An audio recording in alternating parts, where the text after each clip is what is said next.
the amount of precipitation, the total amount of precipitation, keep about constant. And just to be clear, precipitation means the kind of like the amount of water in the air? Precipitation means falling to the ground. Oh, okay. That is the word for how much rain comes down. Yeah, how much rain, yes. I should know we that. We call precipitation. Okay. Okay, good. I should have said that at the beginning of the interview. Same as rain. Yeah, same as rain. Okay.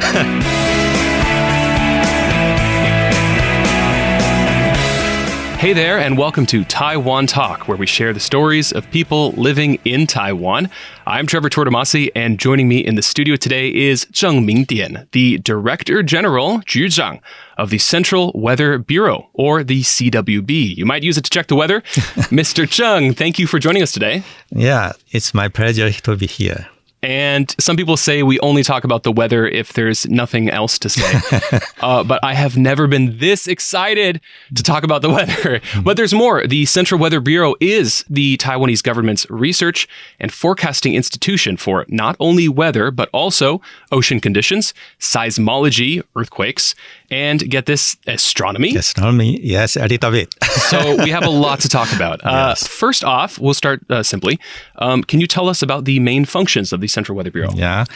Usually we classify our job into three categories. First, observations. Second, forecast. And the third one is message delivery. We call it service. Yeah, so in these three groups. Of course, if we want to go into the details, there are a lot of I'm sure there are like infinite details that we can't fit in this interview. But so where does your work as the Central Weather Bureau's Director General come into this? Yeah, it's also very difficult to communicate with other people. When people ask me what I'm doing in the Central Weather Bureau, usually people don't quite understand it until I say I'm a weatherman. Yeah, exactly. Yes, but of course, the job of the Director General is to secure our budgets so that our daily job can go steadily. Did you used to be a weatherman too? Oh, yes. About 5 years ago, I was the director of Weather Forecast Center. So I'm really weatherman. Did you ever have to do reports on air or anywhere? Or yes, I did a lot. Yes. Oh man. Okay. Basically, to get right into it, I report the weather for ICRT every single day, like 5 times a day. And whenever I report the weather, I always give a simple weather report using the CWB website. Yes. So sometimes I'll report cloudy weather for New Taipei because the city has a cloud over the map. And then other times I'll report a cloudy weather. And then I'll look out the window and it's sunny outside. Yeah. So am I a bad weatherman? or why is it so difficult to predict the weather? I like this question actually because Taiwan is a very small island and we have a lot of mountains. And when airflow over a mountain, it usually rain upstream of the mountain, but it may be clear. And say we have Yangming Mountain around here. And so if we have these northeasterlies like today, then in the northern side of the mountain, we have a lot of clouds. So I think you must have heard about the Rainbow University, the cultural university. Oh, they have world record of the rainbow duration, longest duration of the world. And it's because they are in front of these mountains. So usually in their northern side, we have a lot of clouds. And the sunshine on the other side, shining over the cloud, you see the beautiful rainbows. Do you know what the world record for rainbow, what was it? I think it's more than 10 hours. Oh, from morning to the evening, all day. Wow. I think the station here is kind of downstream of this, like the place Muzha I live. It's almost raining every day these days. And actually, this morning when I came out, we have quite a heavy, dark clouds. Right, yeah. Over my house. But on my way to the Central Weather Bureau, I see the sunshine. Not very far away. It's a very short distance. And all this cause is by this mountain and this interaction with this airflow. So something about when people say there's like a 20% chance of rain, I always thought it was like a 20% chance. Maybe it'll happen, but it probably won't. But someone told me it's closer to like 20% of this area will get rain. Is that how it works? It depends on summer or winter. Winter, we have more stratiform clouds. So when it rains, almost everywhere got rains. Even though the rain may be heavier somewhere else or light the other place. But if it's a stratiform cloud, or we call stratiform precipitation, it got rains everywhere. And how do you say that cloud in Chinese? Stratiform 层状云. And it's rain almost relatively homogeneous. And so a place got rain, the surrounding area also got rain. And in that case, the probability may means in time duration. Within a certain period, you got the chance of rain. But during summertime, we have these individual cumulus clouds, and it's very small. So under the cloud, you got rain, but very nearby, you may got no rain or at all, or even sunshine. Yeah, that's in summertime. So in that case, the percentage may more means the area, probability in time and in space, both. Okay, well, so then let's talk about how the technology works, because the Weather Bureau is not just a bunch of people looking at the sky. It's you have what kind of technology are you using to accurately map out weather changes? We use mathematical models running on supercomputer. And the key, what we are talking about is related to what I call resolutions. And the current model resolution is around 5 kilometers. That means we can only tell the difference between 2 points separated by 5 kilometers. Okay, because this is from space. Yes, that's from space.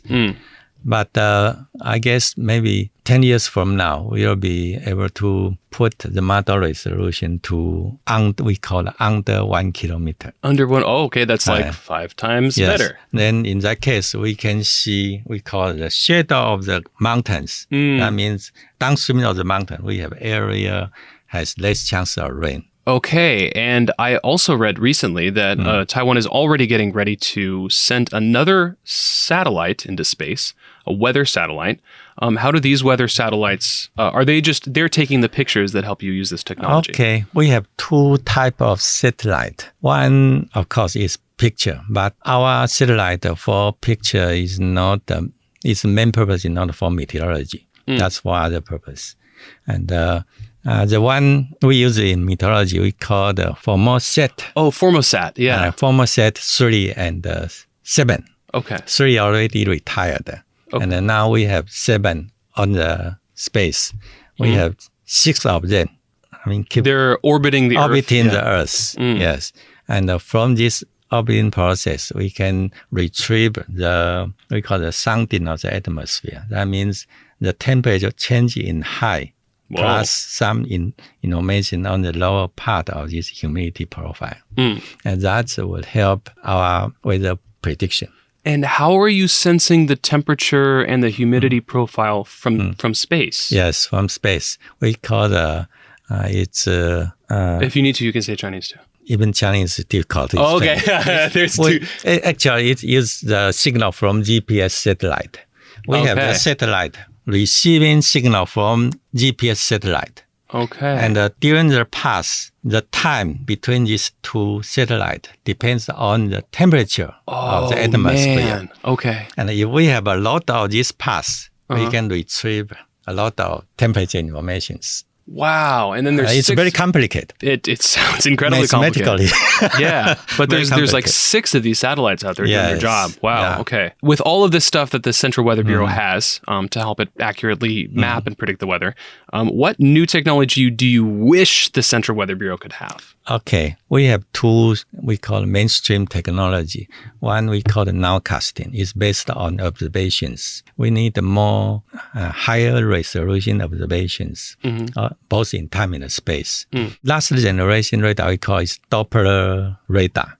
And now we call it dual polarization radar. We can have more information about the color droplets. And in that case, we can have better understanding of the cloud physics or even the cloud size, the droplet size distributions, then we can have better estimate of the precipitation. In that way, we can improve our very short-term precipitation forecast. We call it quantitative precipitation forecast. Quantitative precipitation forecast. Yeah. And that means we don't just forecast rain or not rain. We forecast how much rain is falling. So I would expect quantitative precipitation forecast, nowcasting, would get improved in next 5 years. We'll get 5 years, improved. okay. And the other way is to make forecast duration longer. Then we need faster computers. Because the longer the prediction, you need more computations. Right. Instead of the next few days. Now we want to next week or next month. Yes. That's crazy because, I mean, the weather changes so much in just a few days. But in terms of, like, there are other things kind of weather adjacent reporting, like reporting the pollution in a city or something. Okay. It seems like after the rain, there's a little less pollution, right? Yes. Or the air quality is a little better. Yes. But then sometimes it can come back pretty quickly. How has Taiwan's weather been affected by pollution from inside Taiwan or from China or? Okay. That's 2 points. One question is, if the pollution affects local weather, that's still a research subject. Okay. And the people, I think a mainstream know, if you have more pollutants, then you have more smaller cloud droplets, and it's suspended over the air. So we got less rain, less drizzle. But it won't affect heavy rain. If you have very strong weather system coming, then it'll still happen. It'll still happen. Okay. So I think from our data, we do see not only in Taiwan, I think it's a global phenomenon that we do observe less raining day, but the amount of precipitation, the total amount of precipitation, keep about constant because this drizzle day disappeared. And just to be clear, precipitation means is it just kind of like the amount of water in the air? Precipitation means falling to the ground. Oh, okay. That is the word for how much rain comes down. Yeah, how much rain, yes. I should know that. We call precipitation. Okay. Okay, good. I should have said that at the beginning of the interview. Same as rain. Yeah, same as rain. Okay. I guess that's a pollutant affect the weather. Right. But weather affecting pollutants? Yes, weather also affect the pollutant. As you just mentioned, the precipitation called scavenging effect. It will scavenging effect. Okay. Rain out this pollutant, so we got a better air quality. And also wind speed. If you have strong wind, you have faster mixing, or if more efficient mixing, kind of dilute the pollutant, and you got a better air quality. Yeah. So wind speed, humidity, both affect the pollution condition. Yeah, I mean, I think controlling the pollution is probably outside of the Central Weather Bureau's abilities. That's more of an economy and infrastructure thing. But how do you read the pollution? How do you map out the pollution amounts? Is it just sensors in the air? Yes, we have a lot of sensors actually over the ground. And very recently, we try to use a satellite.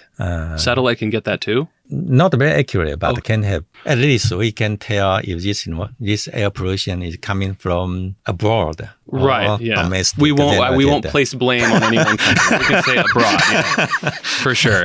Okay. So I was going to interview you earlier this month, and then one day before, we were going to interview on a Monday. And on Sunday, we had one of the biggest earthquakes in Taiwan in recent memory. It was like a 6.8. I was in my friend's house on the 22nd floor. That was a bit scary. Yes, man. Yes. So, and then obviously we got an email saying, hey, we have to postpone because you probably got really busy. Yes. So how does the Central Weather Bureau assess, look at earthquakes? When earthquake occurred far away from cities, so you can take or in the ocean, or over the ocean. So and the seismology wave travel with limited speed. Of course, not as fast as light and information. Yes. Right. Yeah. Okay. So we can take advantage of this transportation speed difference. Right. So if we can detect the earthquake far away and send this message back through satellite and lights and technology. Super fast. Yeah. Then we can know the earthquake before the seismology wave reach our place. In that case, we all have a few seconds to a few 10 seconds in advance before we usually feel the quake.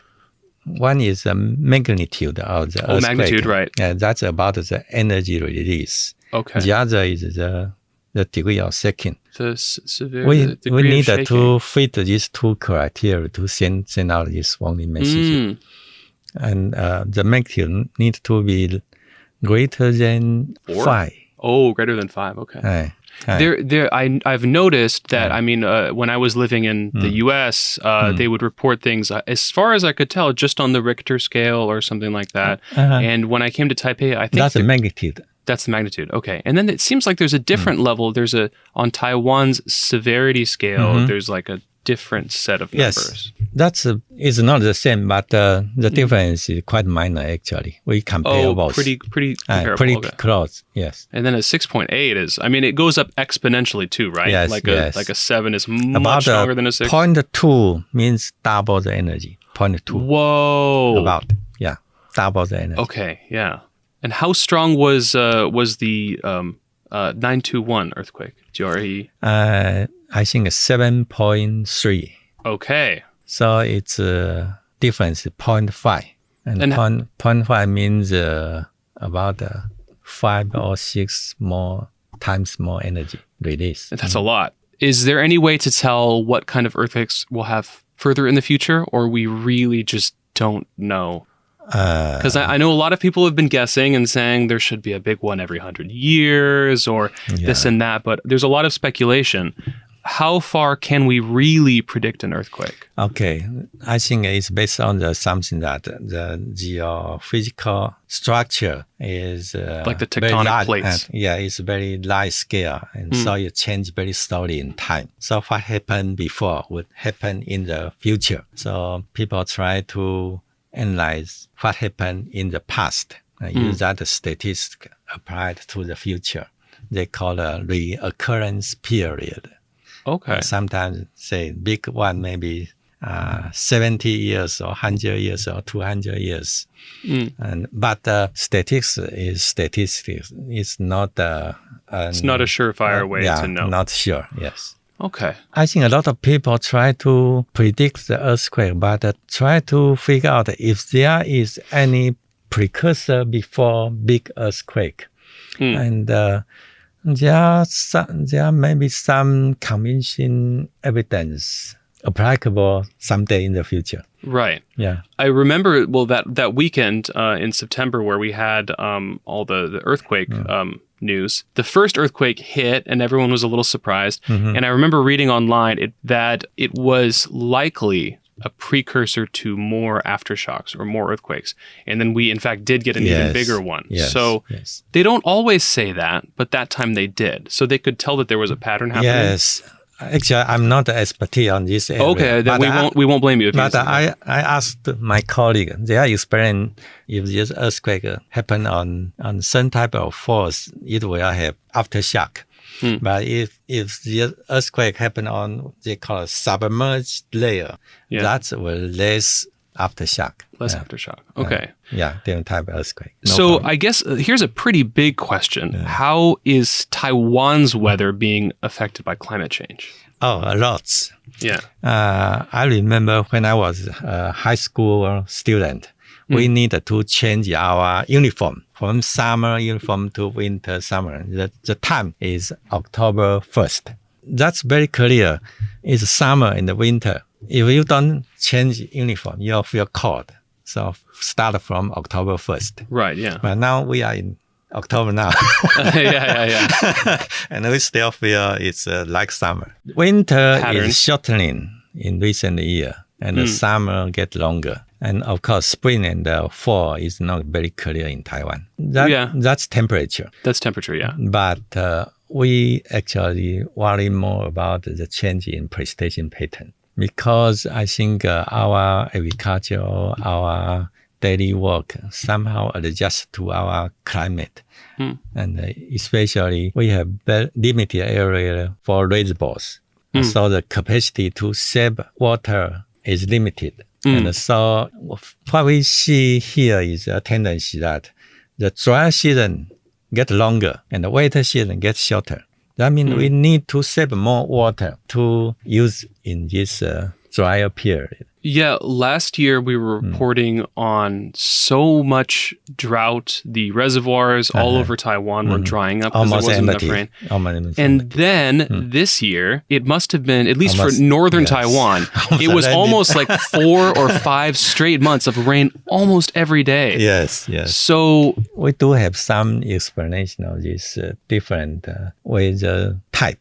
Last year and this year, it's related to the ocean temperature. Of course, if you want to trace even further, this different distribution of the ocean temperature may be related to global warming, but that's the other story. Anyway, what we see is because the atom become warmer, the lower atom contains more water vapor. More water vapor means more energy to release if convection happened. And so convection is... Convection will be clouds. We call it cloud. The water going up to become clouds. Okay. So the clouds, the convection become stronger. Now we know you have more air going up. You need the corresponding air to coming down. But the physical process to control this substance of the air does not affect much by the warming. Right, okay. And so we have stronger upward motion, but about a constant downward motion. And so the area of this upward motion must be smaller. So it translates that in space means we have more concentrated precipitation area and more wider dry area. Okay. And what we observe is during raining area, we got more heavy rain. And the drier season becomes even more drier. And that's put more pressure on water resource management. So global warming overall, it's not meaning more or less rain as much as it does mean that when it rains harder, and when it's dry, it's drier. Yes. We don't see clear long-time trend on annual precipitation, but the precipitation pattern do change, coincide with this global warming. Okay, so after what we talked about, when rain rains, it rains harder. Yes. Does that mean when the typhoons come, they're a little bit bigger? Stronger. Okay. I think the mainstream meteorologists do have this consensus. In a warming world, we'll have less typhoon, at least over northwest Pacific. But in average, the typhoon will become stronger. Okay. Intensity. And the reason is because in the warming world, we have, I think the polar area is warming faster than the tropical area. So that reduces the temperature gradient between tropics and the pole. Okay. And the temperature difference reduces, then we have less typhoon activity expected. But because the warmer world has more moisture, as I just explained, convection becomes stronger. And we do see this phenomenon over our computer model. Okay. I'm sure that a lot of people in the world, especially people living near coastlines, are worried about also ocean level rise. Yes. What areas of Taiwan are most vulnerable to sea level rise? Do you know this? Okay. Before we talk about this sea level rise, actually Taiwan has series of this land subsidence problem because of overuse of the underground water. You put out more groundwater and the land will subside. Right. It sinks easier. It sort of becomes looser. Okay. We try to control this, and it's getting better, but still subside. And that speed much faster than the rise of sea level. So we already have this sort of a problem. Okay. Yes. But I think it's a kind of special problem. Say we have this, how you call the Tifang. Over our shoreline, we have this protection. Okay, sort of like walls and cemented places built to hold the shore. Okay. Yes. When our land and the sea level, if there is a significant difference, then the change doesn't matter. Okay. Then if we have land substance go below, even below the sea level, then this small difference in sea level rise will have a huge effect. Huge effect, yes. Okay. Well, I mean, I hope people living near the beach are being careful. But I mean, that looks like it might be more of a problem with taking water out or needing to take water out. And then that's affected by how much rain we get. So we will have more flood in the future, yes. More flooding. Okay. Okay, well, we won't try and solve all the problems right now. I guess this is in lighter news. How do we decide what to name each typhoon when a typhoon does come? Oh, according to WMO.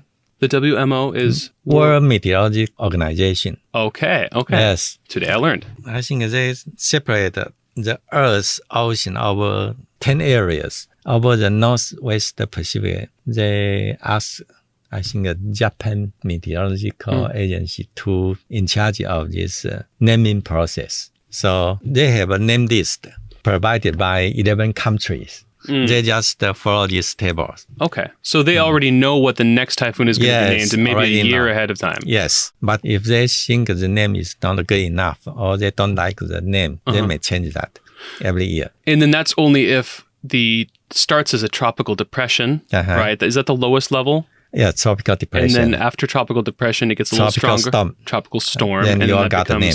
And once it's a tropical storm, then it gets a name. Yes. And then above that is a typhoon. Yes. And then I'm sure there's different levels of typhoon after that. Yes. Yeah. Okay. And the scale of typhoon is different for different countries. Yeah. Okay. And so to all the listeners who were asking me to ask the Director General if you can name your own typhoon, unfortunately, actually, no. Really? Actually, it's not enforced. Oh, okay. Just recommended. Oh, okay. So you can decide yourself if you want to follow the naming system or not. Yeah. Like Philippines, they have their own naming system. Okay. So the name of Taiwan in Philippines is different from others. All right. So one last few things, I guess. We've talked about rain. We've talked about weather predictions and earthquakes. I do want to ask about what the Central Weather Bureau, how it works with astronomy. Okay. Actually, that's a pretty long history on this part, but we only observe sunspots. Sunspots, okay. Yeah. I think the world sunspot observation can trace back about more than 300 years already. Wow. And people believe sunspots affect weather. And so they can certainly affect technology, right? Yes. Sometimes there's I remember recently, I think it was this year, there was a giant flash from the sun and a whole bunch of satellites went out of it. Yeah, we understand only very recently. Okay. Yeah. Okay. Previously, people just found maybe correlation between sunspots number and climates. Some climate signal, they have quite a clear correlation. And I think in science, we don't usually believe in coincidence. If there is some correlation, there must be some relationship. And so from very early days, people try to record sunspots numbers. And I think in very early day, when we have this Central Weather Bureau, this organization set, we started this sunspots observation. This is a weird question. I'm not sure how to ask it, but maybe it's science. Taiwan has gone through some periods of serious drought recently. Is it possible to catch the air? Okay, someone asked, can we build a giant dehumidifier to catch all the moisture from the air? Because, sometimes we hear that it's the reservoirs are running dry, we're running out of water, and yet we go outside and it's still so humid. Yeah. So how can we not get this from the air? Is that too much energy? Okay. Energy is one issue. Yeah. But when you have drought, it also means the air is dry. So it's not very efficient to retrieve this water from the air. So instead of from the air, people think about take the water from the ocean. Right. That also takes energy to filter it. And, very expensive, actually. Very expensive. Very expensive. Is it more expensive because of mineral content and salt, or is it more expensive because of how dirty it is with life and bacteria? I think removing this sodium. Removing the sodium is harder. It's harder. Okay. So we can't just build a giant dehumidifier. I'm sorry, everyone. But when there is no rain, do we have any other ways to prevent drought? Or we really just have the reservoirs? I think reservoir is the main support of the water during the dry season. But we still have this underground water, kind of underground reservoir. Some people call it, we have this underground river. Right. But then that's also because when we're pulling water from those, that's what you said creates these problems in the shoreline. Yeah, that has trade-off. Yeah, so really need that rain. So we need to manage the water resource very carefully. Actually, I think there is a report that Taiwan was rated the number 18 or 17th area with the least water available for each person. What? Yeah, so even if we have a lot of rain, we have very wet climatology, but because the area of Taiwan is small, and the amount of rain depends not only the intensity of rain, but how large the area can catch this rain.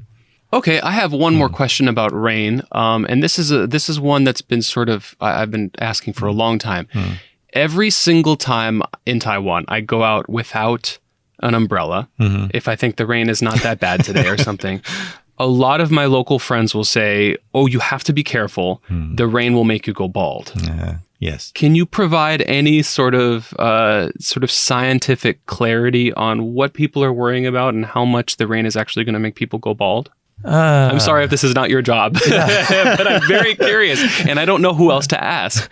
Yeah, I can only say that the rain of Taiwan is quite acid.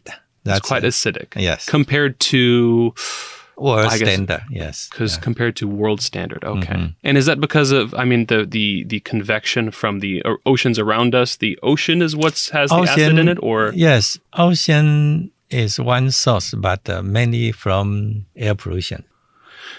Okay, well, I think molten coal produce a lot of pollutants can make acid rain. Okay, well, we need to work on that. Until then, I guess we're still using umbrellas. Yeah. Better. Yeah, better to use umbrellas. So don't drip all over the office. The last few questions are kind of silly, but what inspired you to study atmospheric science in the first place? That's coincidence. Coincidence. In my time, we have to write down the preference before we take the entrance exam. This is going into university. Okay. And at that time, actually, I don't know what is atmospheric science. Okay. So I did not put this one. Right. But I remember very clearly my classmate take my list, my priority list. And he said why I did not put this, this department in my list. And he said he want to change my list and add that one. So your friend got you into it. Yes. Okay. So and then you just went right with it. And now you're the director general. That's pretty cool. And okay, final silly questions. Do you have a favorite kind of cloud? Oh, of course. I like cirrus clouds. Cirrus clouds. What do they look like? Can you describe a cirrus cloud? I mean, people at home, they can go on Google, but... it's more like a little bit transparent type of clouds. And so it's change shape, change color. They're kind of wispy. Right, okay. And they're very light, and they don't usually bring rain. Very light. Yeah, okay. Yeah. Okay, that's nice. Yeah, it's not rain. Yeah. Okay, is there anything else that you'd like to say to the people of Taiwan? Okay, I think weather is not just weather. It's weather phenomena usually quite beautiful. Even though, people say typhoon may bring a lot of damage. But a lot of people inspire meteorology because of the look of Taiwan. It's so gorgeous. So not just for weather. I think meteorology itself has its beauty. And it's go with us on everyday's life. So why not enjoy? And why not understand it more deeply? And why not remember that Taiwan holds the world record for the longest rainbow, the longest lasting rainbow. Yes. That is amazing. Well, thank you so much once again to the Central Weather Bureau Director General, Cheng Ming-Dean. Thank you for coming in today. My pleasure. And thank you to you, the listener, for being here as well. And if you enjoyed listening to today's podcast, you can find Taiwan Talk as well as all of ICRT's other podcasts podcasts, wherever you normally download them. So go check it out. Just remember to check the weather before you go outside. Until next time, I'm Trevor Tortomasi on ICRT FM 100.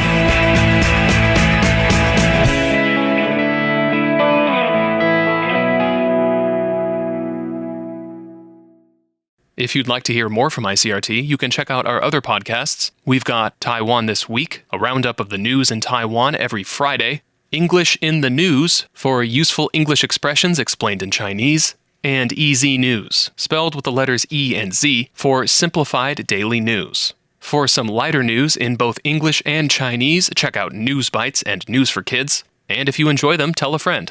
Thanks for listening.